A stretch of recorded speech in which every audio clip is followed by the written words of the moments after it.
facilement, les gens apprennent à dire le mal m'a arrivé, le mal m'a frappé. Oh, c'est quelle malchance ça. Parce qu'ils ne connaissent pas que le mal n'est qu'une conception. Alors que quand tu regardes les choses sur un autre angle, tu peux voir que ce mal était un bien. Comme je disais, si je me prends une photo actuellement, quelqu'un en face de moi me prend une photo, une personne ici me prend une photo. 3 personnes m'auront filmé, mais des images différentes. Des angles différents. On va dire non, ça c'est la plus belle. Parce que. L'autre va dire non, ça c'est la plus belle. Donc, vous voyez, on voit que chaque photo aura une spécificité de beauté selon l'angle qu'elle a été prise. Alors, quand vous vous levez le matin chez vous et que vous voyez une journée qui s'annonce entre guillemets mauvaise, parce qu'il faut le dire, c'est peut-être pour un bien. Une femme qui vous a quitté, c'est peut-être parce que cette femme devait vous empoisonner demain.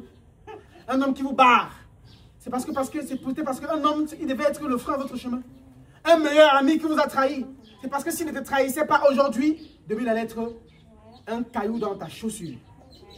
Un patron qui t'a renvoyé de service, tu pleures quoi? C'est parce que si tu continues à travailler là-bas,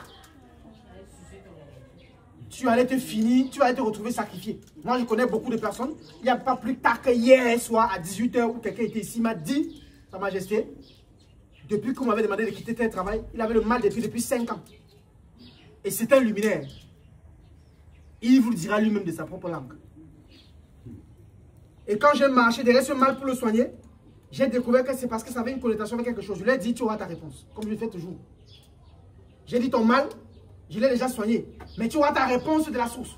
Et quand il a eu la réponse, il a quitté le travail qu'il faisait. Vous savez ce qui s'est passé? Le pied a diminué. Le pied était comme ça, il ne marchait pas. Il est venu ici, il sautait. Il a même grimpé sur le poteau, c'est lui qui m'a changé l'ampoule là. Parce que c'était un électricien de base. Alors que le jour où on l'a renvoyé de ce travail, il était remonté, fâché, il était... Mais aujourd'hui, il dit que bah, depuis que j'ai quitté le travail là, mon pied a guéri, ma santé est revenue, ma vitalité est revenue. Et sa femme, le grand il vient. Donc, voyez, sa vie est dans une petite abondance actuellement. Donc, il faut qu'à un moment donné de la vie, ne prenez pas tout ce qui vous arrive comme un mal. Parfois, c'est vos bonheurs. Moi, quand j'ai échoué le concours de police en 2015, mon ami qui me connaît et qui un jour écoutera ces paris, il sait. Aujourd'hui, on l'appelle Kouzo. Je l'appelle Kouzo. Il a eu son concours. Beaucoup d'entre eux aujourd'hui sont des policiers.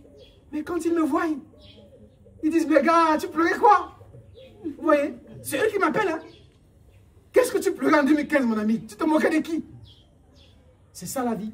Ah, ne faut pas souvent tout le temps prendre ce qui vous arrive comme un malheur. Parfois, c'est un bien, dans un autre angle. Même un rendez-vous que tu as raté, c'est pas grave.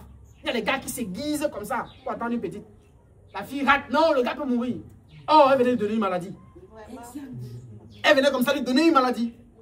Il y a les soirées que tu sors de chez toi, tu dis que le soir, c'est là. Ne rentre pas sans laver. Tu fais 6 rendez-vous, tous les 6 rendez-vous, rien, tout ça n'aime. Tu es fâché. L'autre t'appelle qu'il voulait venir, ma mère a refusé. Oh, coucou, il a temps, mon sément a commencé. L'autre dit que ouais, il veut sortir, mais mon petit frère, il s'est chez ma robe, il s'est sorti qu'il allait appuyer sur ça. Donc, t'as dit, toutes les circonstances se mettent en exergue pour que aucune de ces filles ne vienne. Et tu es remonté. Tu n'avais pas de t'asseoir maintenant et boire ta bière seule, normalement, mais tu es fâché. Tu conçois ta soirée d'une mauvaise soirée ou d'une soirée maudite. Oh! Tout a donc été réuni pour que cette soirée soit pour toi, pour faire ta rétrospective dans ta bière une place. Il y a des moments comme ça où il faut sortir seul. Moi, je sors seul. Hein. Tu t'assois, tu commandes ta petite bouteille de vin, tu le siffles avec appétit, tu observes des gens et tu réfléchis. Et tu trouves en ce jour-là certaines solutions au problème que tu as tant réfléchi sans jamais trouver. Or, s'il y avait des nichons pointus à côté là, tu serais distrait.